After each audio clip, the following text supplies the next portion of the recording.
tumingin sa akin. Sabi niya, magkano po ba ang isang kalabaw? Sabi ng matanda, 15,000 po. 15,000 po. Sabi. Tinawag niya isang assistant na kumuha ng 15,000. Binigay doon sa matanda. Ayan na po, bumili na po kayo ng kalabaw.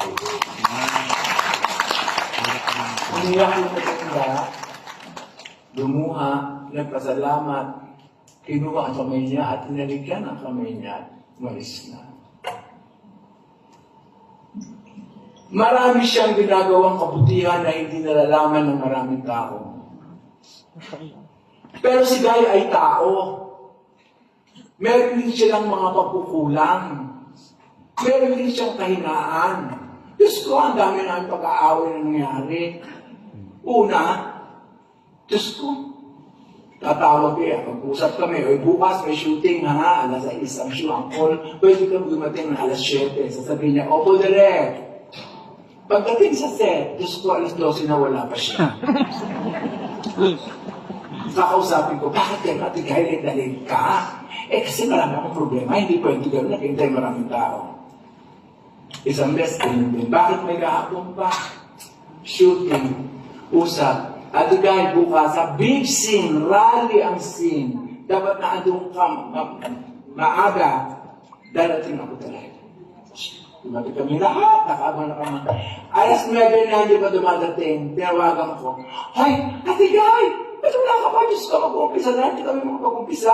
Hindi ako makalakad. Hindi totoo yan, Diyos ko, 1.5 million itong cost ng ito ay dadagdag sa kailo. Ikaw magbabayad pag hindi ka dumating. In 30 minutes, ando na siya. Meron din mga kahingaan si Ate Guy. Siya ay isang taong may damdamin. Mahal natin si Ate Guy.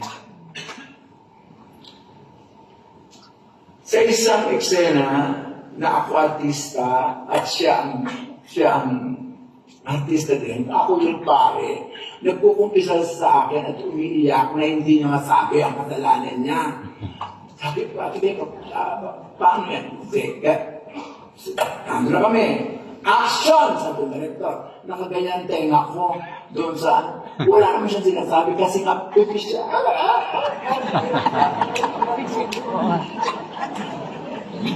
Sabi ng director. Very good. Bakit very good? Wala naman ako narinig. Kasi hindi mo sumasabi ang kanyang kasalanan. Napakahusay niya, Ate Guy. At tumutulong siya sa isang kakataon, tinanong ko siya, Ate Guy, ako nakaka-take five na tayo. Gabi ko kausapin mo yung co-actor mo, turuan mo, hindi pwede direct. Iba ang karanasan niya sa karanasan ko. Iba ang pagtingin niya sa problema niya.